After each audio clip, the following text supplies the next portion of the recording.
Welcome to The Explainer. Today, we're deconstructing a fascinating, and let's be honest, kind of controversial method that claims to shortcut one of the biggest challenges for new creators on YouTube. 4,000. If you're trying to build a channel, you know exactly what this number is. It feels like a massive wall standing between you and the ability to actually start making money from your videos.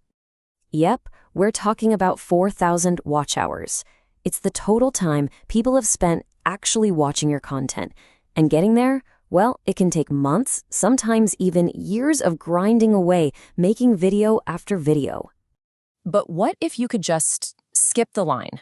A video guide from the channel TM Tech by Tushar makes this exact claim, getting it all done in about a week.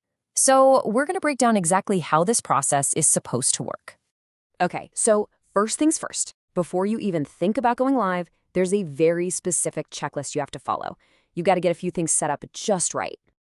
To start, your channel needs at least 50 subscribers. That's the magic number that unlocks mobile live streaming. But here's where it gets interesting.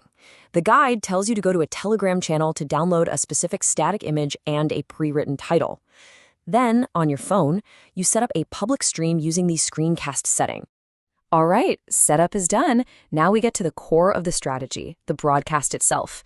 And it's basically a stream that's split into two completely different parts. So the whole live stream runs for a little over an hour, but the real key is what happens at the 55-minute mark, because that's when everything changes. So for the first part, for a full 55 minutes, you're streaming pretty much nothing. Seriously, you just put that static image up on the screen, your mic is off, your camera's off, you just let it run. The idea is that people will join the stream and just sit there, passively racking up watch time for your channel. Then, and this is super important, without ending the stream, you switch apps to a simple mobile game. Now you turn your microphone on and you start talking and playing for the last 10 minutes.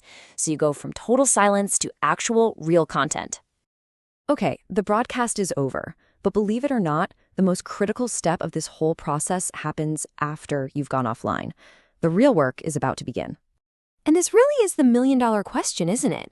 How do you take that long, kind of boring 65-minute broadcast and turn it into a short, punchy 10-minute video, all while keeping every single second of watch time you earned? Well, here's how it's done. During that live broadcast, all the watch time counted, right? So after it's over, you simply edit out that long static part at the beginning. The key is that the watch hours you got during that boring part are apparently kept by the channel, even though the footage is gone. And the guide shows you how to do this right inside YouTube's own editor on a computer.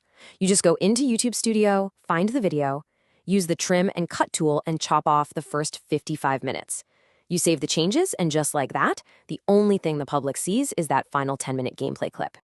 So let's just take a step back and look at what this whole process actually accomplishes. What's the final result here? The outcome is pretty wild. You have a clean 10-minute video on your channel, but it's carrying over an hour of watch time from every single person who tuned into the live broadcast. It's basically a watch time multiplier, letting you sprint towards that 4,000-hour goal. And that just leaves us with one big final question. Is this a clever hack that just uses YouTube's own tools in a smart way? Or is it an exploit, an unintended loophole that maybe goes against the spirit of the platform's rules? It definitely makes you think about the whole creator economy and the lines people are willing to cross.